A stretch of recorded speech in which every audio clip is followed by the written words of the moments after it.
Friends, मैं आपका mentor AK Singh और आज फिर हम अपनी EMRS की तैयारी करेंगे, यानी कि EMRS लाइब्रेरी साइंस के, यानी कि EMRS TGT लाइब्रेरी के क्वेश्चन आंसर की सीरीज़ देख रहे हैं, यानी क्वेश्चन आंसर की मैराथन देख रहे हैं। और आप सभी के क्वेश्चन आंसर की मैराथन में यानी कि स्कोर भी अच्छा आ रहा होगा और आपको कुछ ना कुछ यानी कि आप 100 क्वेश्चन देख रहे हैं, यानी कि 30 क्वेश्चन देख रहे हैं, यानी कि मान के चलिए 100 क्वेश्चन देख रहे हैं या 30 क्वेश्चन देख रहे हैं, कुछ ना कुछ। अगर 30 क्वेश्चन देख रहे हैं तो मान के चलिए 10 क्वेश्चन आपको याद हो रहे हैं। 100 क्वेश्चन देख रहे हैं, अगर हम 100 का पेपर के हिसाब से लेके चलें, 100 में से अगर आपको 30 क्वेश्चन याद हो रहे हैं तो मैक्सिमम मान के चलिए धीरे धीरे आपको एक टाइम ऐसा आएगा आपके सारे क्वेश्चन याद हो जाएंगे। और क्वेश्चनों का याद होना यानी कि आपने आधा एग्ज़ाम पास कर लिया। ठीक है, आधा एग्ज़ाम क्यों कह रहा हूँ? क्योंकि भैया एग्ज़ाम के दिन तक, जब तक आप एग्ज़ाम में गोले काले ना कर दो तब तक एग्ज़ाम पूरा मत मानना। क्या होता है, यानी जब कहते हैं ना कि जब किस्मत ख़राब होती है तो ऊँट पे बैठे आदमी को कुत्ता काट जाता है। तो यानी कि अगर आपका टाइम ख़राब होगा तो आप एग्ज़ाम हॉल पर पहुंचने से पहले ही आपका गेट बंद हो जाएगा। इस तरह के भी मैंने बच्चे देखे हैं कि पूरे साल इतनी अच्छी मेहनत करी उन्होंने। जैसे कि हमारे एक स्टूडेंट था सीटेट का, तो उसने बहुत अच्छी मेहनत करी, यानी कि उसके स्कोर, यानी प्रैक्टिस में उसके स्कोर 150 में से 140 तक आए हैं नंबर। यानी 150 में से 140 जिसके नंबर आ रहे हैं प्रैक्टिस में, तो वो कहीं ना कहीं ये मान के चलिए 90 क्वालिफाई है, 90 तो आ ही सकते हैं। तो उसका क्या हुआ, घर से निकला, टाइम से घर से निकला, जाम मिल गया, क्योंकि जाम ऑब्वियस ही बात है सब जगह पेपर था, तो जाम मिल गया। जाम की वजह से वो पहुंच नहीं पाया, लेट पहुंचा। और लेट भी कितना, मैक्सिमम 10 मिनट लेट था, मैक्सिमम बस 10 मिनट लेट था। और 10 मिनट लेट की वजह से वो बेचारा बच्चा पेपर नहीं दे पाया, और पेपर ना दे के, और उस टाइम पे पेपर भी बहुत इजी था। क्या कहते हैं, जब कहते हैं ना कि, इसलिए मैं कहता हूँ आपको तैयारी करो, खूब इस तरह की तैयारी कर लो कि इन सारे क्वेश्चनों को दिमाग में डाल लो। दिमाग में डाल लिया, और जिस दिन आपका पेपर हो, अगर आपका दूर पेपर है भैया, तो ये समझ के चलो कि आप एक दिन, मैं तो आपको ये कहूँगा, जैसे आपको लाइब्रेरी वालों को कहा था, KVS लाइब्रेरी वालों को इंटरव्यू के लिए, कि भैया एक दिन पहले आप आ जाओ, अपना आसपास में रूम ले लो। और वैसे ही अगर आपका दूर पेपर है, EMRS वालों का भी दूर फेंक दिया पेपर, वैसे तो दूर ही आएगा, तो अगर दूर आ गया तो भैया एक दिन पहले आ जाओ, और रूम ऐसी जगह लो जहाँ से आपके वॉकेबल डिस्टेंस पर आपका क्या हो, सेंटर हो। क्योंकि देखो, जब अब बच्चा पूरे रात दिन मेहनत कर क्या करता है, नौकरी की तैयारी करता है, नौकरी की तैयारी सिर्फ, और वही है कि क्या ना, हाथ से छूट जाए, और वो सामने से, मतलब जैसे कहते हैं ना कि यार वो तो मेरे सामने खड़ा था और सामने से निकल गया, तो वही कहानी अगर ऐसी होती है तो बहुत दुख होता है। और उस दुख को कोई, यानी कोई भी हमदर्दी देकर आपको सहानुभूति नहीं दे सकता। ठीक है, तो इसलिए मैं कह रहा हूँ आपको, थोड़ा सा ये कहता हूँ, लगेगा तो बच्चों को यही कि क्या नाम, नेगेटिव बात भी कहते हैं और इस तरह की बात भी कहते हैं कि तो आप ढीले हो, मतलब जैसे कहते हैं ना कि कमज़ोर हो। भैया कमज़ोर बन, जैसे कहते हैं ना, एक चीज़ कहावत है बहुत बड़ी, कि जो झुक गया वो टिक गया। यानी कि ठूंठ का पेड़ खड़ा रहता है और वो खड़ा रहता है, एक समय ऐसा आता है, आंधी आती है और वो पेड़ गिर जाता है। और जो ये पेड़ है नीम के, बरगद के, इनकी क्या होती है, जो झुकी हुई होती है टहनियाँ, तो ये क्या होते हैं, आंधी के साथ झुक जाते हैं, या फिर कुछ तूफान आता है तो उस टाइम झुक जाते हैं। तो क्या होता है, ये सालों साल टिके रहते हैं। तो आपको भी वही बनना है। जब आपका, ये मान के चलिए, अभी आपका क्या है, अभी आपके पास नौकरी नहीं है, और नौकरी नहीं है तो मान लीजिए अगर आपका 7 बजे पेपर है, तो मैं ये कह चलता हूँ कि आप 5 से 6 के बीच में आप एग्ज़ाम सेंटर पे पहुँच जाओ।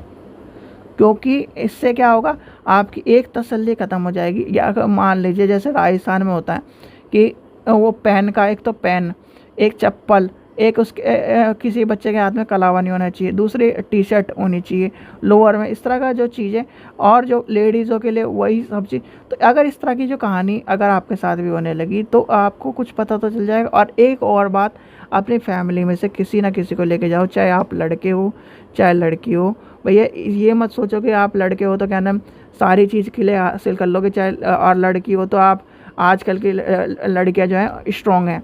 भैया इसलिए मैं कहता हूँ कि क्या पता मान लो कुछ फ़ोटो स्टेट चाहिए, कुछ शर्ट चाहिए, कुछ भी चाहिए एक्स्ट्रा, तो आपके पापा मम्मी या फिर आपका भाई भाई या कुछ भी होगा आसपास में अरेंज करके ला तो देगा। या फिर आपका अगर बैग रखने की जगह नहीं है तो क्या ना आपका बैग तो ले लेगा यार। तो इसलिए थोड़ा सा ध्यान रखा करो इस चीज़ का। चलिए थोड़ा आज का भाषण भी ज़्यादा हो गया, और भाषण चलो अब क्लास की तरफ चलते हैं। तो आज हमारे शुरू होने थे रूल्स के ऊपर क्वेश्चन, यानी कि हमारे क्वेश्चन कौन से शुरू होने थे, रूल्स के ऊपर। तो चलिए क्वेश्चन देखते हैं। चलिए तो यहाँ से आज का पहला क्वेश्चन शुरू होना था, और आपको मैंने कहा था रूल्स में देखो 5 laws of library science SR Ranganathan ji के हैं। और एक चीज़ मैंने जब आपको लाइब्रेरी पढ़ा रहा था मैं, यानी कि आपको जब फर्स्ट यूनिट पढ़ाई थी, तब मैंने कहा था कि लाइब्रेरी साइंस के जो 5 रूल हैं, आप उन 5 को बस एक बार याद कर लो। आपने याद कर लिए, चाहे वो कितना भी घुमा फिरा के पूछे, आपने याद कर लिए तो आपने पूरी लाइब्रेरी याद कर ली। क्यों याद कर ली? अगर हम कुछ भी चीज़ लेके चलें, अगर मैनेजमेंट की चीज़ लेके चलें, तो मैनेजमेंट में कौन सा लॉ काम आता है बताओ? मैनेजमेंट में कौन सा लॉ काम आता है हमारा? चौथा और पांचवा। ठीक है, चौथा और पांचवा लॉ जो है मैनेजमेंट में काम आता है। फिर आता है बुक के बारे में, फिर बजटिंग के बारे में, यानी कि कहीं ना कहीं घुमा फिरा के हमें लाइब्रेरी में उस चीज़ को लाना ही लाना है। और 5 लॉज ऑफ लाइब्रेरी साइंस यही कहता है, तो आपको ये पता होना चाहिए। चलिए क्वेश्चन नंबर पहला देखते हैं। निम्नलिखित में कौन सा पुस्तकालय विज्ञान के चतुर्थ यानी कि 4th law of library science का निर्धारक नहीं है? यानी कि आपको मैंने कहा था, एक चीज़ और ध्यान रखना, नहीं है बच्चे बहुत गड़बड़ करते हैं, और ये नहीं है बेचारा छुपा ही रहता है, और नहीं है कि वजह चौथा। अच्छा चौथा क्या करा? टाइम के बारे में, बस इस तरह लगा दिया, या फिर इस तरह की चीज़ें। तो नहीं है आपका क्या हो जाएगा? सबसे पहली बात आती है 4th law of library science कौन सा नहीं है, तो वो कह रहा है आपका 3rd, इसका आंसर हो जाएगा इशूज़ मेथड। अच्छा इसका आंसर हो जाएगा 4th, यानी कि रूरल लाइब्रेरी सर्विस, यानी कि ऑप्शन नंबर डी। और ये किस में आ जाएगा आपका, कोई बता सकता है? चलो एक आपसे क्वेश्चन पूछता हूँ, 5 लॉज ऑफ लाइब्रेरी साइंस आए कब? प्रतिपादन कब हुआ और प्रकाशन कब हुए? ये दोनों डेट मुझे बताइए, प्रतिपादन कब हुए, प्रकाशन कब हुए। यानी कि आपको प्रतिपादन का ही पता होना चाहिए, प्रतिपादन, और प्रकाशित, यानी कि सीधे सीधे मान के चलो इस दिन आपके घर की नींव रखी गई और इस दिन आपका घर बन के तैयार हुआ। ये बताओ मुझे कब हुए। और ये मोस्ट इम्पॉर्टेंट क्वेश्चन है, SR रंगानाथन जी के जो 5 सूत्र हैं, प्रतिपादन कब हुए और इसका प्रकाशन कब हुआ, ये मोस्टली इम्पॉर्टेंट क्वेश्चन है। चलिए क्वेश्चन नंबर नेक्स्ट देखते हैं, नेक्स्ट क्या कह रहा है। चलो प्रकाशन का तो आपको पता ही चल गया आपको। 5 लॉज ऑफ लाइब्रेरी साइंस, यानी कि 5 laws of library science was first published in, यानी कि पुस्तकालय विज्ञान के 5 सिद्धांत प्रथम कब प्रकाशन हुए, यानी कि प्रथम कब प्रकाशन हुए। इसका आंसर सीधे सीधे आपको पता है 1900, यानी कि आप ऑप्शन नंबर सी। चलिए और प्रकाशन में आपको पता है क्या, यानी 5 लॉज ऑफ लाइब्रेरी साइंस कौन कौन से हैं? Book are for use, every reader his her book, every book its reader, save the time for its reader, library is a growing organization, यानी कि लाइब्रेरी क्या है? एक वर्धनशील संस्था है। चलिए नेक्स्ट चलते हैं, नेक्स्ट क्या है, क्वेश्चन नंबर 5 देखते हैं। क्वेश्चन नंबर 5 क्या कह रहा है? पुस्तकालय विज्ञान के कौन से नियम के अनुसार यह कहा गया है कि पुस्तकालय बढ़ता है और अंतर्निहित होता है? यानी कि आपको मैंने अभी बताया है कौन सा नियम कह रहा है, library is a growing organization, यानी कि 5वां नियम कह रहा है कि library is a growing organization, यानी कि 5वां कहाँ है? ये रहा आपका, ये रहा ऑप्शन नंबर डी में आ जाएगा। तो ये आपको याद कर लेना है। चलिए आगे चलते हैं, क्वेश्चन नंबर 4 देखते हैं। पुस्तकालय विज्ञान का कौन सा नियम जिस जिसे एस.आर. रंगनाथन द्वारा प्रतिपादित किया गया था और OCLC रिसर्च ग्रुप द्वारा जिसका पुनः निर्वाचित करने के लिए रूप में किया गया था। तो यानी कि OCLC क्या है, पहली बात तो ये पता होना चाहिए आपको। भैया OCLC क्या है, ये OCLC की कहानी क्या है, कोई बता सकता है OCLC क्या है? चलिए, तो आप OCLC की फुल फॉर्म ढूंढ के बताइए। मैंने आपको OCLC की फुल फॉर्म बता चुकी है। तो इसका आंसर हो जाएगा बुक आर फॉर यूज़, यानी कि option number B. Question number 5 देखते हैं। क्वेश्चन नंबर 5 क्या कह रहा है? एस.आर. रंगनाथन के अनुसार पुस्तकालय विज्ञान का निम्न में से कौन सा चौथा नियम कहता है? यानी चौथा नियम क्या कहता है? चौथा नियम क्या कहता है आपका? भाई समय बचाने की बात करता है। यानी कि क्या कहता है? समय बचाओ मेरा समय, यानी कि समय बचाने की बात करता है। तो यानी कि ऑप्शन नंबर हो जाएगा, ये हो जाएगा पहला। ठीक है बच्चों, तो इस तरह के ये जो कहानी है थोड़ी बहुत आपको रटी भी होनी चाहिए। चलिए आगे चलते हैं। खुले प्रवेश प्रणाली पहली बार किसके द्वारा शुरू करी गई थी? यानी कि ओपन एक्सेस जो है वो कब करा गया था? तो वो था ब्रिटिश म्यूजियम के द्वारा। यानी ब्रिटिश म्यूजियम के द्वारा जब शुरू किया गया था, तो इसका आंसर हो जाएगा ऑप्शन नंबर बी। चलिए आगे चलते हैं। क्वेश्चन नंबर 7 देखते हैं। क्वेश्चन नंबर 7 क्या कह रहा है? The 5 laws of library science is also, यानी कि पुस्तकालय विज्ञान का 5 नियम निम्न है। यानी कि 5 नियम कौन कौन से हैं आपको पता ही है। प्रत्येक उपयोग के लिए पुस्तक, प्रत्येक पाठक को उसकी पुस्तक मिले, प्रत्येक पुस्तकों को उसका पाठक मिले, पाठक का समय बचे और पुस्तकों का यानी पुस्तक क्या है? वर्धनशील संस्था। तो इसका क्या आ जाएगा? इसका आंसर हो जाएगा भाई save the time, book are, ये हो जाएगा। तो इसका आंसर बचा, यानी कि ये आ जाएगा लास्ट, यानी कि ऑप्शन नंबर 5 नियम क्या कहता है? वर्धनशील संस्था है, ग्रोइंग अप। चलिए आगे चलते हैं। क्वेश्चन नंबर 8 देखते हैं। क्वेश्चन नंबर 8 क्या कह रहा है? पुस्तकालय अधिनियम की आवश्यकता पर पुस्तकालय विज्ञान का कौन सा नियम अधिक बल देता है? यानी कि पुस्तकालय अधिनियम की आवश्यकताओं पर, यानी विच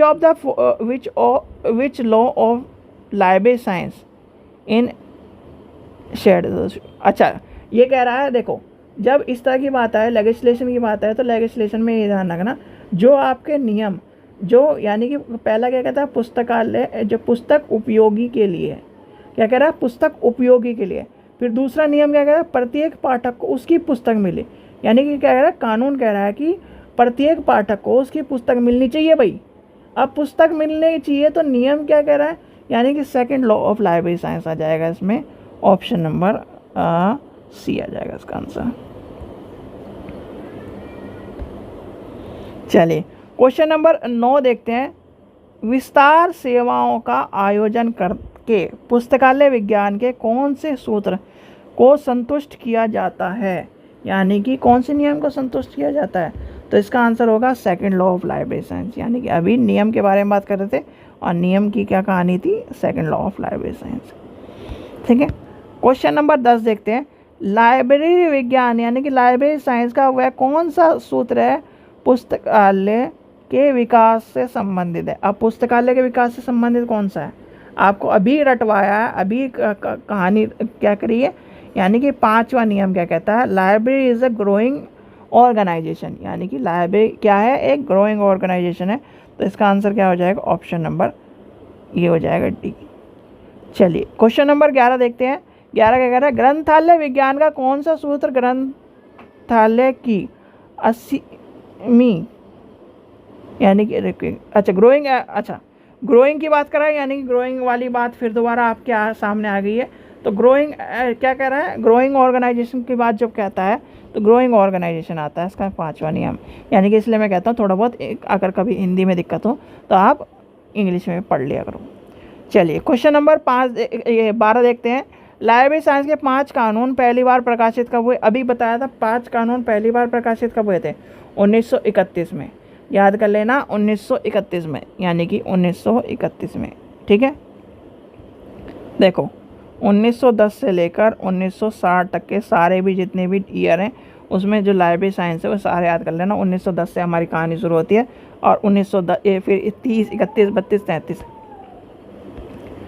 क्वेश्चन नंबर 13 देखते हैं। पुस्तकालय विज्ञान का कौन सा नियम पुस्तकालय के कार्य घंटों पर जोर देता है?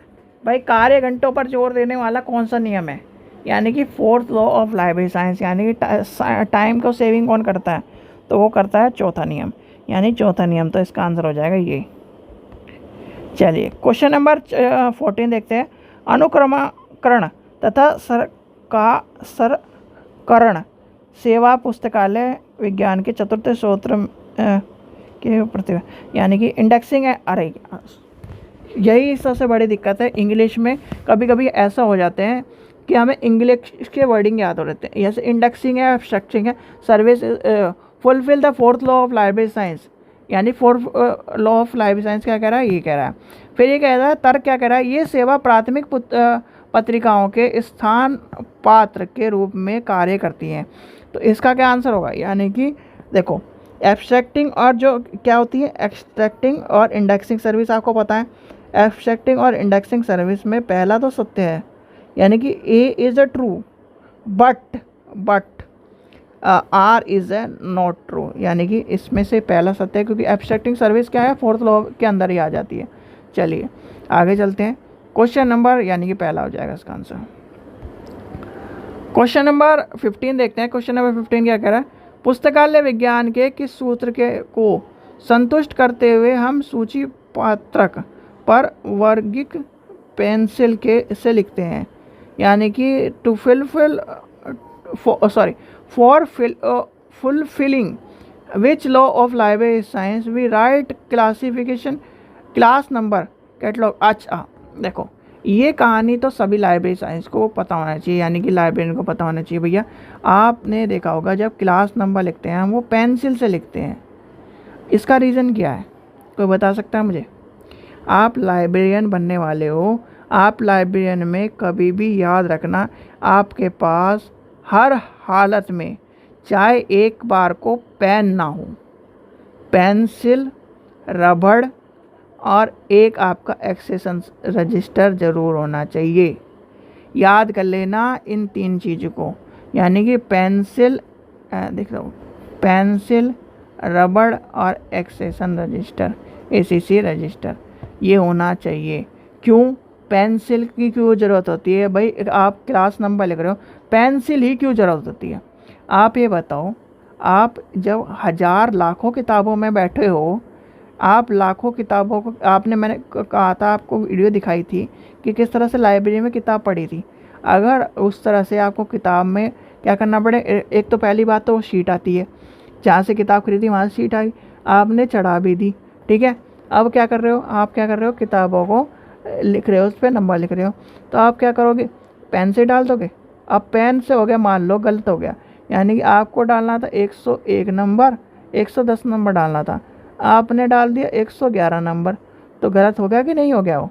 अब क्या पेन से दो उसे काटोगे, और काटने का मतलब है लाइब्रेरी की, यानी कि किताब की इमेज ख़राब होना। याद रख लेना, किताब की इमेज कभी भी ख़राब नहीं करनी है हमें। कि जैसे आप नई गाड़ी को लेके आते हो, यानी अपने घर में नई गाड़ी लेके आते हो, तो आप क्या कहते हो?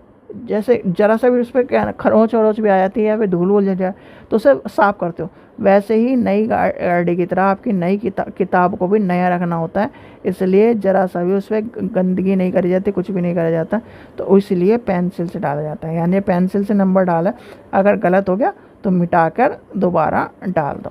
तो इसलिए ये सब चीज़ें ध्यान रखी जाती हैं। आपको लाइब्रेरियन होते अपने पास एक पेंसिल, एक रबड़ और अपना एक्सेशन रजिस्टर संभाल के रख लेना। और चाहे आप किताब तो क्या ना लैब्स में भी चल जाती हैं, पर इनको मत खोने देना, क्योंकि अगर ये खोया तो आपका ये मान के चलिए बहुत सवाल उठेंगे, ठीक है। चलिए एक्सेशन रजिस्टर, तो इसका यानी कि हम जो पेंसिल की बात कर रहे हैं, तो पेंसिल की बात कौन से नियम में आएगी? कोई बता सकता है? पेंसिल की जो कहानी है वो कौन से नियम में आएगी? 5th law of library science, याद कर लेना, 5th law of library science, यानी कि ऑप्शन नंबर इसका ही आ जाएगा। चलिए क्वेश्चन नंबर 16 देखते हैं। क्वेश्चन नंबर 16 कह रहा है, ग्रंथालय विज्ञान यानी कि लाइब्रेरी साइंस का कौन सा नियम अनुपयोगी पुस्तकों को ग्रंथालय से बाहर निकालने पर बल देता है। यानी कि क्या करता है, अनयूजिंग रीडिंग की बात करता है, अनयूजिंग बुक की बात कर रहा है। अनयूजिंग बुक की जो बात करता है वो कौन सा नियम करता है? अब ये बताओ, आपके घर में रद्दी इकट्ठी हो गई, तो रद्दी इकट्ठी करके वो क्या करते हो, यानी कि रद्दी को क्या करते हो, उसे बेचते हैं कि नहीं बेचते? और बेच के क्या होता है, पैसा आता है, और पैसा क्या होता है, आपके घर में उसका योगदान होता है। तो यानी कि ग्रोइंग संस्थान के रूप में आया, तो यानी कि 5वां नंबर आ जाएगा आपका। थोड़ा सा बस दिमाग लगाना है और कुछ नहीं करना, इतना हार्ड नहीं है यार। ये तो सारी कहना, ये मान के चलो मैंने क्या कहा था आपका, अपने घर को मान लो और 5 नियम को याद कर लो, बस आपको सारी चीज़ें क्या पता चल जाएंगी। आप ये बताओ, अपने घर में जब कपाड़ा हो जाता है तो आपकी जब दिवाली की, अब जैसे दिवाली आने वाली है, सफाई होनी शुरू हो जाएगी, सफाई होनी शुरू हो जाएगी, यानी कि अभी श्राद्ध हो जाएंगे, श्राद्ध के बाद नवरात्रों में ज़्यादातर मैक्सिमम मान के चलो नवरात्र के बाद सबके घर में सफाई शुरू हो जाती है। और सफाई शुरू होकर जब दिवाली होती है उससे पहले सारी सफाई हो जाती है। उसका कूड़ा जो होता है उसे क्या करते हो, यानी कि कबाड़ी को फेंक देते हो, और कबाड़ी कैसे क्या देता है आपको, पैसे देता है। पैसे दे, पैसे क्या है, पैसे आपके ग्रोइंग संस्थान की, यानी कि आप उससे कुछ भी खरीद सकते हो। तो क्या हुआ, वो पैसे क्या कर रहा है, आपको बढ़ाने का काम कर रहा है, तो यानी कि ग्रोइंग काम कर रहा है। तो इस चीज़ का थोड़ा सा ध्यान रखो, बस थोड़ा सा ध्यान रखना आपको। चलिए क्वेश्चन नंबर 17 देखते हैं। पुस्तकालय विज्ञान के किस नियम में बाल एवं पीढ़ी के विकास पर बल दिया गया है? यानी किस पर विकास पर बल दिया गया है, वही आपका फिर नियम आ जाएगा, यानी कि आपका आ जाएगा option number C, 5th law of library science. 5th law of library science. इस तरह के अटपटे क्वेश्चन बच्चे कर देते हैं यार, अब कौन सा लगाऊं, पहला लगा दूं, दूसरा लगा दूं, तीसरा लगा दूं। यहाँ पर यही थोड़ा सा जो आपके हैं, यहाँ पर यही आपका एक तरह से कहते हैं दिमाग खराब करने वाले क्वेश्चन जो है। क्वेश्चन नंबर 18 देखते हैं। 4th लॉ ऑफ लाइब्रेरी, यानी कि चौथा लॉ बताओ। चौथा लॉ आपको बताया हुआ है, आँख बंद करके लगा देना, time time time time time, यानी कि टाइम पे रहे हैं ज़्यादा, तो हमारा हो जाएगा क्वेश्चन नंबर 4। चलो क्वेश्चन नंबर 19 देखते हैं। अलमारी तक की खुली पहुँच को पूरा करने में कौन योगदान करता है? भैया अलमारी वाली जो कहानी है, आपको अलमारी वाली कहानी आपको बताई होगी मैंने, या नहीं बताई अभी तक? चलो, अलमारी वाली कहानी में क्या है, ओपन एक्सेस वाली कहानी है। यानी कि ओपन एक्सेस में क्या है, प्रत्येक पुस्तक को उसका पाठक मिलने वाली में आपको क्या कहा गया है, उसके जब आपके अंदर की चीज़ें पढ़ोगे तो उसमें क्या लिखा है, ओपन एक्सेस सिस्टम। यानी कि बच्चा जाए खुद अपने आप किताब उठाए और पढ़ना शुरू कर दे, यानी कि उसको कोई रोक टोक ना, कहाँ जा रहा है, क्यों जा रहा है, किस लिए जा रहा है, कौन सी किताब चाहिए, ये चाहिए, हम ला के देंगे, वो कर देंगे, ये नहीं होना चाहिए। तो ओपन एक्सेस की बात कर रहा है और अलमारी की खुली वाली बात कर रहा है, तो यानी कि ऑप्शन नंबर पहला हो जाएगा, ऑप्शन नंबर 3 हो जाएगा, सॉरी 3rd लॉ हो जाएगा। क्वेश्चन नंबर 20 देखते हैं। सभी के लिए पुस्तकों का संस्करण भिन्न है, यानी कि सभी के लिए पुस्तकों का संस्करण भिन्न है, तो इसका आंसर क्या होगा, ये हो जाएगा आपका दूसरा कानून, यानी कि 2nd law of library science हो जाएगा, यानी कि 2nd law of library science. ठीक है, चलिए आगे चलिए। और इस वीडियो को मैं एक बार और कह रहा हूँ, इस वाले चैप्टर को मैक्सिमम इस तरह याद कर लेना, जैसे सभी पुस्तक आपको बस क्वेश्चन दिखाई दे और आंसर टक, क्वेश्चन दिखाई दे आंसर टक, इस तरह होने चाहिए। नहीं तो क्या नाम, आप यार ये सही मान के चलो, मैं आपको पहले ही आपको बता चुका हूँ कि 2 यूनिट इंपॉर्टेंट है और दोनों यूनिट में क्वेश्चन इतने हैं कि आपको, यानी कि जैसे आप 5 लॉज ऑफ लाइफ साइंस, बच्चे सोचते हैं 5 लॉज ऑफ लाइब्रेरी साइंस में खेल है, यानी खेल क्या है कि बस यही ऊपर की चीज़ पूछेगा कि 5 लॉ क्या है, 5 लॉ तो मैंने यूँ चुटकियों में याद कर ली, यूँ चुटकियों में याद कर ली, यानी पुस्तक उपयोगी के लिए, पुस्तक पाठक के इसके लिए, ये फलाना ढिगड़ा, ये सब चीज़ें। यानी कि भैया आपका जो आप ये सोचते हो ना कि पुस्तक, यानी कि 5 लाइन याद कर ली, 5 लाइन से आपका काम नहीं चलने वाला। यानी कि 5 लॉज ऑफ लाइब्रेरी साइंस को अगर आपने पूरा खोल के नहीं पढ़ा है तो आप ये मान के चलिए आपका जो पहली यूनिट है वो बर्बाद हो चुकी है। और जो अब आखिरी की, अब जो चौथी यूनिट आएगी कंप्यूटर के बाद, उसे अगर आपने उसे भी नहीं पढ़ा तो ये मान के चलो आप फेल हो। साफ कह रहा हूँ मैं, अगर आपने इन 2 यूनिट को ढंग से नहीं पढ़ा तो आप फेल हो। आप ये मान के चलिए अपना जो एक तो 1500 रुपये बर्बाद किया आपने जो फीस देने के लिए, और दूसरी कंडीशन ये है, आप जो जा रहे हो टाइम वेस्ट कर रहे हो, मेरे से पढ़ रहे हो या फिर अपना इंटरनेट वेस्ट कर रहे हो, ये मान के चलो वो वेस्ट है। अब इसलिए मैं कहता हूँ आपको, मैंने पहले दिन से जब से बच्चे पूछ रहे हैं तब से मैंने कहा था कि 2 यूनिट याद कर लेना, पहली और चौथी ज़रूर याद कर लेना भाई। तीसरी यूनिट है, तीसरी यूनिट खेल है, यानी खेल किस लिए, क्योंकि कंप्यूटर क्वेश्चन आएंगे, 10 क्वेश्चन आएंगे और 10 क्वेश्चनों में मैं आपको बता दूंगा कौन से 10 क्वेश्चन आएंगे, ठीक है। उससे रिलेटेड ही क्वेश्चन आते हैं, ज़्यादा इधर उधर का क्वेश्चन नहीं पूछता। और इधर जो आगे आती है यानी नॉर्मल एक आधे क्वेश्चन इधर उधर से पूछ लेता है और कुछ नहीं पूछता, ठीक है। तो इसलिए आपको यानी कि 70% 80% पेपर इन्हीं में से आता है। चलिए आगे चलते हैं। क्वेश्चन नंबर 21 देखते हैं। पुस्तकालय विज्ञान के किस कानून में निर्धारित पुस्तकालय भवन की बात कही गई है? अब भवन किस में आता है बताओ? यानी कि आपको मैंने एक चीज़ बताई थी, लाइब्रेरी लोकेशन। अब लोकेशन यानी कि आप जब जाओगे, आप लाइब्रेरी को ज्वाइन करोगे तो क्या देख के करोगे? लोकेशन देख के ज्वाइन करोगे। तो सबसे पहला नियम आ जाएगा, यानी कि घर को घर जब खरीदते हो तो क्या देख के करते हो? लोकेशन। चलो 5 कानून प्रकाशित कब हुए? 31 में। ये तो कहानी आपको अब याद ही हो गई है, ठीक है। चलिए आगे चलते हैं। और चलो आपसे एक क्वेश्चन पूछता हूँ। 1900 यानी कि 1933 में क्या आया था? किसका उद्घाटन हुआ था? किसका ओरिजिन हुआ था? ये भी आपको पता होना चाहिए भैया, जिसके बदौलत आपको आज एक आईडी कार्ड मिलता है, जिसकी बदौलत आपको एक लाइब्रेरी की मेंबरशिप का कार्ड मिलता है, जिसकी बदौलत आप ILA के मेंबर बनते हो, वही ILA आपके 1933 में आई थी, याद कर लेना। क्वेश्चन नंबर 23 देखते हैं।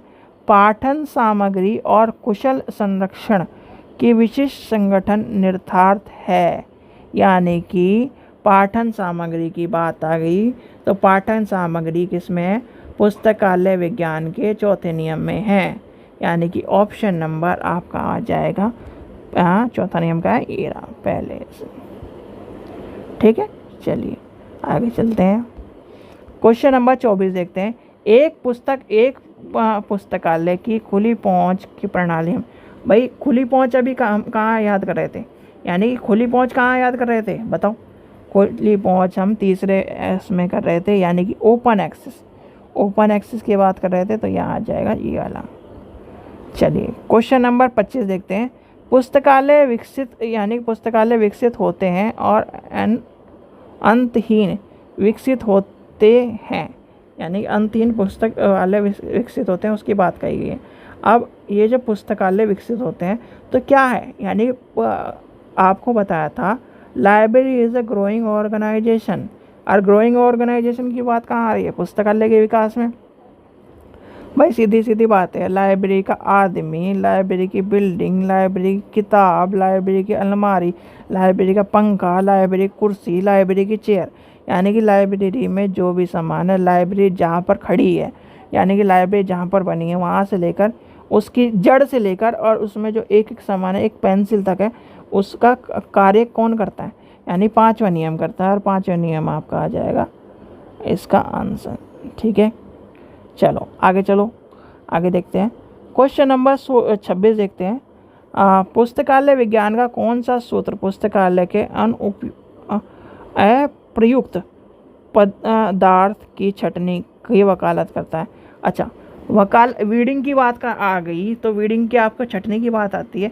जैसे आप बात के चलो, आपका घर की सफाई हो रही है, तो आप जब सफाई करते हो तो कुछ सामान ऐसा होता है आप रख लेते हो कि मम्मी कहते हैं मम्मी ये रख लो कि ये सामान काम आ जाएगा। आपकी मम्मी भी, पापा भी कहते हैं कि चल ये उस चीज़ में काम आ जाएगा। तो वो क्या कह रहा है? कबाड़ी बेचने वाली क्या चीज़ कह रही थी? कबाड़ी बेका, यानी कूड़ा बेका तो क्या हुआ? पैसा आया। और कूड़ा को हमने यानी कि रिसाइकलिंग में लगा दिया, तो वो क्या हुआ? पैसा बचा। और पैसा कहाँ जाता है? यानी कि पैसे वाली चीज़ जो है वो 5वें नियम में आ जाती है, यानी कि 5 लॉज ऑफ लाइब्रेरी साइंस का 5वां नियम ग्रोइंग अप वाला जो कहता है वो कहता है। चलो भाई, प्रथम नियम के अनुसार ग्रंथालय का स्थान निर्धारण डैश के लिए किया जाता है। बिल्कुल सही बात है। जब आपका लोकेशन वाली बात आती है तो वो किसके अंदर आ जाती है? 5वें नियम की बात आ जाती है, सॉरी 5वें बोल रहा हूँ, इसमें क्या आ जाती है? लोकेशन आपकी आती है, किस में आती है बताओ? लोकेशन किस में आती है? पहले नियम में। और पहला नियम क्या कहता है?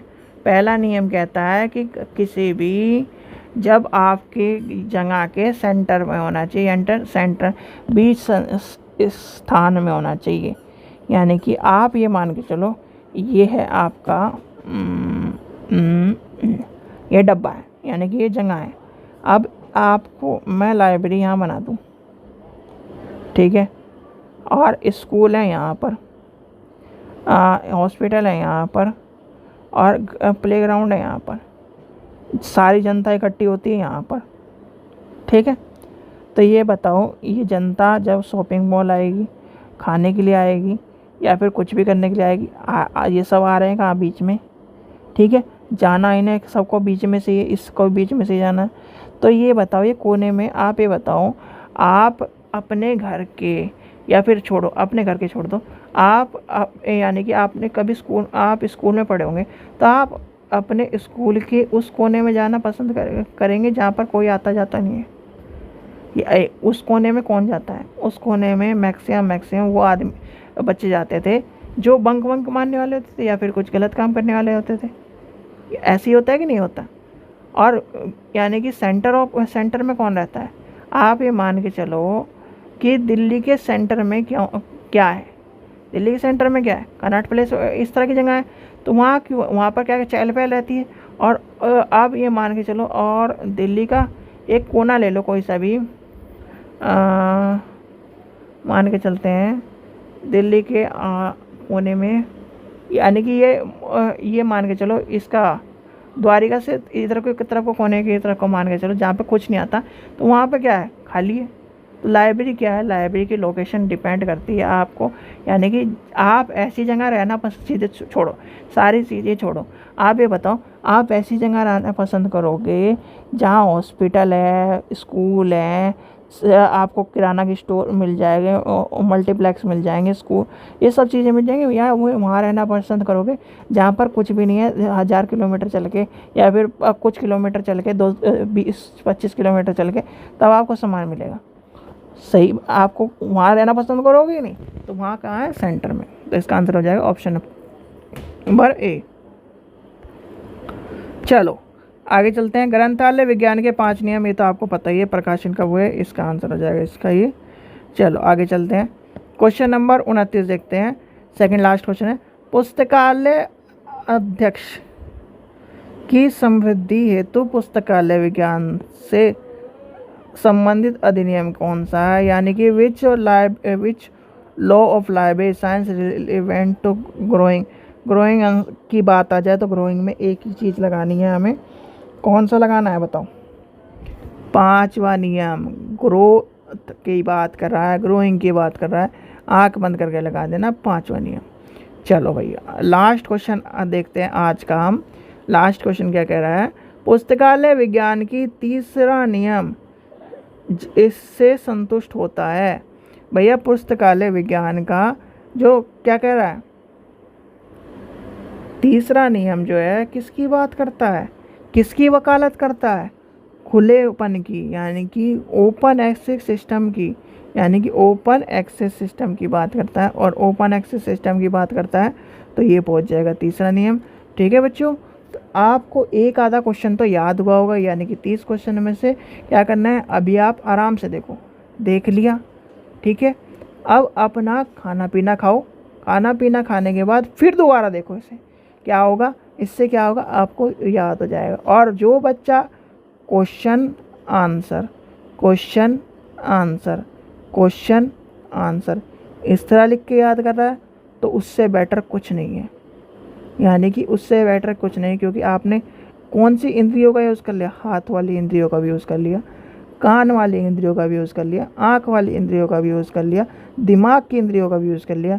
अब क्या है, अब ये साइकोलॉजी क्या कहती है, साइकोलॉजी ये कहती है जब हमारे हाथ का, हैंड, आइज़ एंड ब्रेन, इनका कोऑर्डिनेशन होता है तो हमें ज़्यादा चीज़ें याद होती है। तो इसलिए ये सब चीज़ें आपको ध्यान में रखनी है। ठीक है बच्चों, चलिए आशा करता हूँ आपको वीडियो पसंद आई। वीडियो पसंद आई तो लाइक करें, चैनल को सब्सक्राइब करें और वीडियो को ज़्यादा से ज़्यादा शेयर करें। ठीक है बच्चों, चलिए थैंक यू।